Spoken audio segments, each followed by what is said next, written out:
পাথরের ব্যবহার, প্রকৃতি সম্পর্কে মানুষের অভিজ্ঞতা। So hello guys, welcome to এই প্রাইমারি ইন্টারভিউ প্রিপারেশন চ্যানেল। কি বলছি দেখুন, রঞ্জুর কাছে নানা রকম পাথর আছে। ও পাথর জমাতে ভালোবাসে। একদিন ক্লাসে সবাইকে পাথরগুলো দেখাতে নিয়ে গেল। দিদিমণিও দেখলেন। দিদিমণি বললেন, পাথর মানুষের নানা কাজে লাগে। অঞ্জু বলল, পাথর দিয়ে শিলনোড়া তৈরি হয়। মানিক বলল, রেল লাইনে পাথর দেয়া, হ্যাঁ দেখিসনি। পলাশ বলল, মূর্তি বানায় পাথর দিয়ে। হ্যাঁ, তারপরে কি বলছে দেখুন, বলছে বলছে ওদের আলোচনা শুরু দিদিমণি বললেন, মানুষ গুহাতে থাকার সময় থেকেই পাথর ব্যবহার করত। হিংস্র পশুর সঙ্গে লড়াইতে চারপাশে বড় পড়ে থাকা পাথরই ছিল তাদের হাতিয়ার। আফতার বলল, কিভাবে পাথরের হাতিয়ার তৈরি হয়ে পড়তো। পাথর ভেঙে তৈরি মোটামুটি তিন কোনা আকৃতির, হ্যাঁ, টুকরো দিয়ে তৈরি করতো। হ্যাঁ, হাত কুঠার। কি করতো? হাত কুঠার। আবার পাথরের ধারালো টুকরো দিয়ে মাংস থেকে চামড়া ছাড়ানো হতো। পাথরের তৈরি তীর বা বর্ষার ফলা, হ্যাঁ, শিকার করতে সাহায্য করত। আস্তে আস্তে পাথরের হাতিয়ার আরো হালকা ও ধারালো হয়।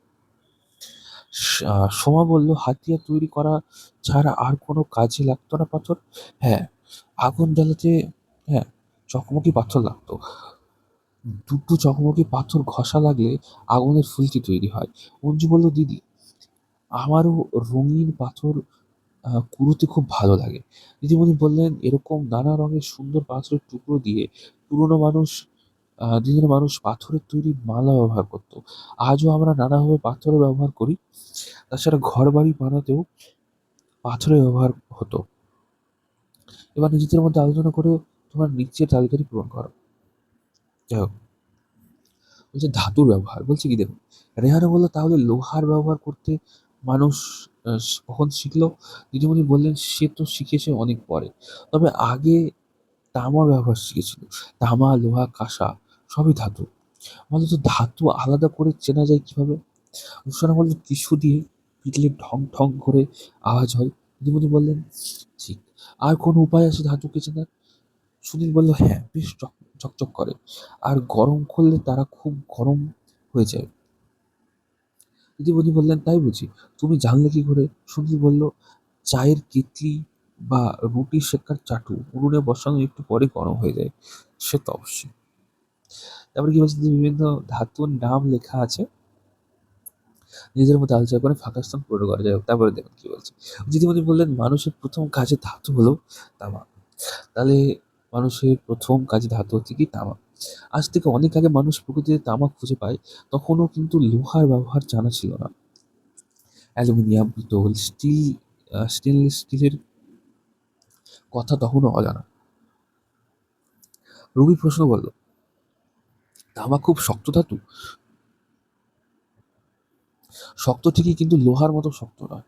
প্রকৃতিতে যে তামা পাওয়া যায় তাকে পিটিয়ে মানুষ খুব দরকারি দুটো জিনিস তৈরি করেছিল। তার একটা হলো লাঙল, আর অন্যটা হলো কাস্তে। কি হলো? একটা লাঙল, একটা হচ্ছে কাস্তে। তামা দিয়ে বাসনপত্র কাস্তে তৈরি করা সম্ভব, কিন্তু ঢাল, তলোয়ার বা ভারী কাজের যন্ত্র কিছুই তামা দিয়ে তৈরি করা যাবে না। অরুণ জানতে চাইলো, লোহা এলো কবে? দিদিমণি বলল, প্রথমে লোহাকে পাইনি। লোহার আগে তৈরি করেছিল ব্রোঞ্জ। ব্রোঞ্জ হলো তামার আর টিনের মিশ্রণ। ব্রোঞ্জে তামার চেয়ে শক্ত, অথচ তামার চেয়ে সহজে গলে যায়। এতে মানুষের চাষের যন্ত্রপাতি আর অস্ত্রশস্ত্র তৈরি করতে খুব সুবিধা হলো। আমাদের দেশেও পুরোনো দিনের তামা ও ব্রোঞ্জের তৈরি গয়না, খেলনা ও মূর্তি পাওয়া যায়। এরপর এক সময় মানুষ পৃথিবীতে এসে বলল, উল্কাপিণ্ড, উল্কাখন্ড থেকে লোহাকে খুঁজে পায়। ক্লাসের, হ্যাঁ, সবার জানার ইচ্ছে হলো লোহার জিনিসের কি কি সুবিধে। দিদিমণি বললেন, লোহা জিনিস শক্ত, ব্রোঞ্জের চেয়ে ধারালো করা যায়, বহুদিন ধরে ধার থাকে। এতে মানুষের নানা কাজে খুব সুবিধা হলো। চাষের জমি আরো বাড়লো। জঙ্গল কেটে মানুষ নতুন নতুন শহর গড়ে উঠতে লাগলো। রুমা বলল, কিন্তু আমাদের হাঁড়ি কড়া থালা বাটি সেগুলো তো লোহা বা তামার তৈরি নয়। দিদিমণি বললেন, লোহার অনেক গুণ আছে ঠিকই, কিন্তু লোহার একটা মস্ত অসুবিধা হলো তাতে মরচে পড়ে নষ্ট হয়ে যায়। অ্যালুমিনিয়াম বা স্টেনলেস স্টিলে মরচে ধরে না। হ্যাঁ, গলানো লোহার সঙ্গে কিছু কিছু পদার্থ মিশে তৈরি হয় নানা রকমের ইস্পাত। বাড়ি, ব্রিজ, যানবাহন তৈরিতে, হ্যাঁ, কৃষিকাজে, নানা যন্ত্রপাতি তৈরিতে ইস্পাতের কাজে লাগে। যদিও আমরা সাধারণ কথায় বলি লোহার রড, হ্যাঁ, আসলে কিন্তু ওগুলো ইস্পাতের তৈরি, লোহার তৈরি নয়। ঠিক আছে? কি দিয়ে তৈরি? ইস্পাত দিয়ে তৈরি। নিচের ছবিতে ইস্পাত দিয়ে তৈরি নানা জিনিসপত্র চীনে পাশে লেখা। এটা হাওড়া ব্রিজের একটা ডেমো আর কি। যাই হোক, তারপরে কি বলছে দেখুন, বলছে প্রতিদিনের কাজের চাকা, ভীষণ একটা ইম্পর্টেন্ট টপিক। নবরুর আজ স্কুলে ঢুকতে একটু দেরি হলো। ওর সাইকেলের চাকায়, হ্যাঁ, টাল হয়েছিল। সারাতে সময় লাগলো। দিদিমণি রাগ করলেন না। বললেন, মাঝে মধ্যে এরকম হতে পারে, কিন্তু চাকা ছাড়া তো গাড়ি চলবেই না। চাকা তো আমাদের বন্ধু।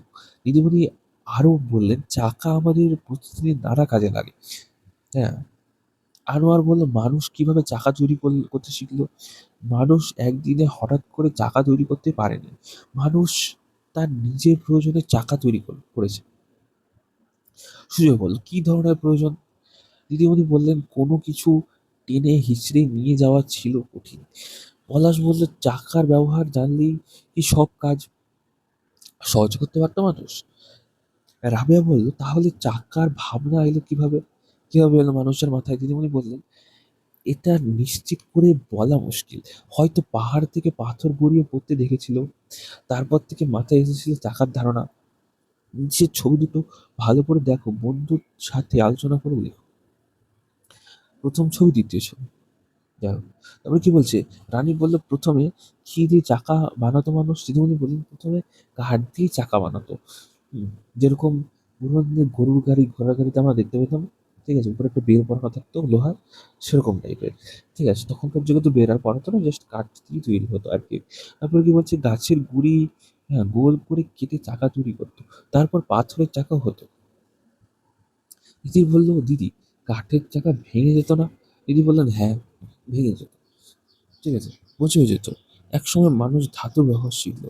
এরপর চাকাকে শক্তপোক্ত করার জন্য লোহার পের দিয়েছিল। আপনারা দেখে হবে। তবু জিজ্ঞেস করলো, বাসে মেট্রোতে রবারের টায়ার লাগাই দিদি? হ্যাঁ, রাবারের চাকা তৈরি হওয়া শুরু হলো অনেক পরে। তাতে হাওয়া ভরা, হ্যাঁ, এতে চাকা হালকা হলো, ঝাঁকুনি কমলো, হ্যাঁ, গাড়ি তাড়াতাড়ি চলতেও শুরু করলো। ঠিক আছে, বিভিন্ন গাছের ছবি এখানে দেওয়া রয়েছে। ঠিক আছে, তারপরে কি বলছে দেখুন, কত কাজে না লাগে লাঠি। নিচের ছবিগুলি ভালোভাবে লক্ষ্য করো। এর বিভিন্ন ছবি দিয়েছি, লাঠির ব্যবহার এখানে দেখানো হচ্ছে। ঠিক আছে, ছবিগুলি দেখে লাঠি কি কি কাজে ব্যবহার করা হয় নিচে লেখো। যাই হোক, তারপর কি বলে, ছবিগুলি দেখে, হ্যাঁ, রনিতা, দীপ, ঝিলাম আর আলাম অনেকগুলো আহ, চিনতে পারলো, আর বাকিগুলোর কথা দিদিমণির কাছ থেকে জানতে চাইলো। দিদিমণি বললেন, আজ থেকে, হ্যাঁ, অনেক বছর আগে মানুষ বনে জঙ্গলে বাস করত। তখন থেকেই হাতিয়ার হিসেবে গাছের ডাল, হ্যাঁ, লাঠি ব্যবহার করতো। তারপর আরো নানা রকম কাজেই লাঠি ব্যবহার হয়। ভারী জিনিস তোলার কাজেও লাঠি ব্যবহার হয়। তোমরা দেখতে পাবে, ধাতু আবিষ্কারের পর লাঠির মাথায় পাথরের বদলে ধাতুর ফলা জুড়ে ভরসা তৈরি করা শুরু হয়। ঠিক আছে, তোমাদের নানা জানা আর কোন কোন কাজে লাঠি ব্যবহার হয় তা লেখো। কি বলছে, দীপ বলল, দিদি, এসব কাজে লাঠির মতো আর কিছু ব্যবহার করা যায় না, যেটা লাঠির যে মজবুত বা টেকসই হবে? লাঠির মতো ব্যবহার করার জন্য এখন তৈরি হয়েছে ধাতুর রড। এভাবে আরো মজবুত ও টেকসই জিনিসপত্র নিজেদের প্রয়োজনে তৈরি করে নিয়েছে মানুষ। ঠিক আছে, তারপরে কি বলছে, আগুন থেকে সাবধান। যাই হোক, আজকে আমরা কত দূর অব্দি কমপ্লিট করলাম? 252 অব্দি। ঠিক আছে, ভিডিওটা ভালো লাগলে অবশ্যই লাইক করবেন, ভিডিওটা চ্যানেলটা সাবস্ক্রাইব করবেন। অনেকগুলো কন্টেন্ট আমাদের চ্যানেলে দেওয়া রয়েছে, ডেমো দেওয়া রয়েছে, বিভিন্ন আপডেট এবং জব রিলেটেড নোটিফিকেশন এর অথেন্টিক নিউজ এই চ্যানেলে দেওয়া হয়। অবশ্যই চ্যানেলটা সাবস্ক্রাইব করে রাখবেন। ভিডিওটা দেখার জন্য অসংখ্য ধন্যবাদ।